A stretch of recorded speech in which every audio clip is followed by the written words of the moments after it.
Today I have the privilege of being in a racket league and in the company of Dr. Glen T. Martin. Could you tell us what you do in life?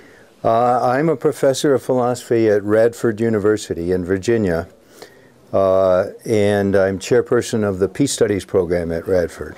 Okay. And I also work with three various organizations, which is pro bono work. That's not my professional work, is being a professor of philosophy.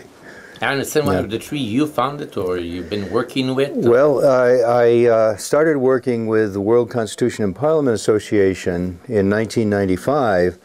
I saw a full-page ad in a magazine about it, and immediately, because I had spent my life concerned with peace, world peace and peace studies, immediately this struck me that here was a real possibility for peace in the world.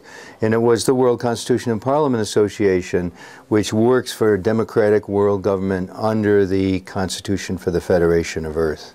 What made you believe that this could be the one for peace? Well, I had been, since I was an undergraduate, I had been thinking about peace issues. I was a conscientious objector to war, and it was during the Vietnam War time when they had a draft, and I refused to go in the U.S. military. So I'd been thinking about peace for all those years, and there didn't seem to be any way that peace could literally be established, at least not before the world has a nuclear holocaust or a third world war or environmental collapse or something like that.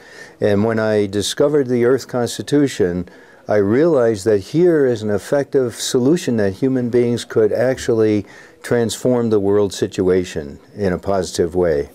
Well, could you explain to us a little bit more in detail what it is?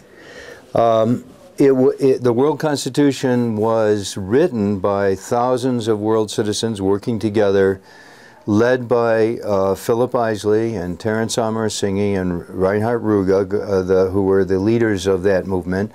They met in 4 constituent assemblies beginning in 1968 around the world. They had citizens around the world coming to these assemblies.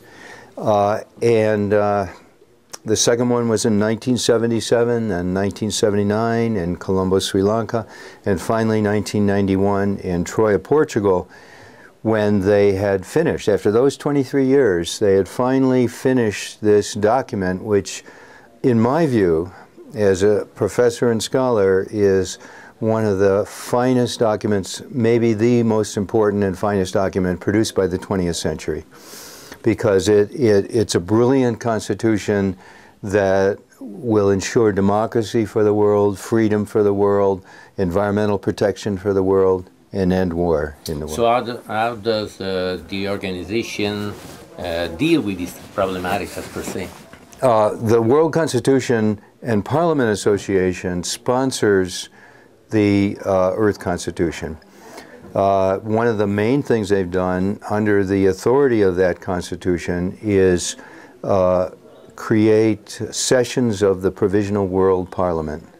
And it began in 1982 in Brighton, England, the first session, and we've gone through 12 sessions. The 12th session was just a year and a half ago in Kolkata, and we've got the 13th session of the Parliament coming up in Lucknow, India, in December of this year. Could you tell us more or less what happens in those sessions? The Constitution for the Federation of Earth has an article which allows the people and nations of the earth to ratify it democratically. You can't impose anything upon the people of Earth. It has to be democratically ratified.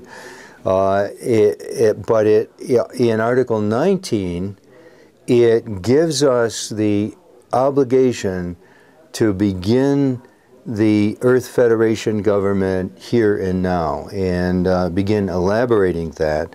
And the way that we have done that, primarily to date, is through developing a provisional world parliament.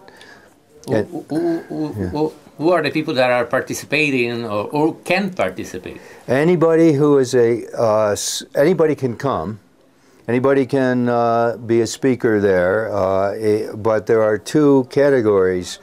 Observers who are not allowed to vote on prospective legislation, and delegates, those people who have signed the Earth Constitution and are coming because they're representatives of the people of Earth and a new world system under the Constitution. So if they're signatories to the Constitution, they can vote on proposed legislation.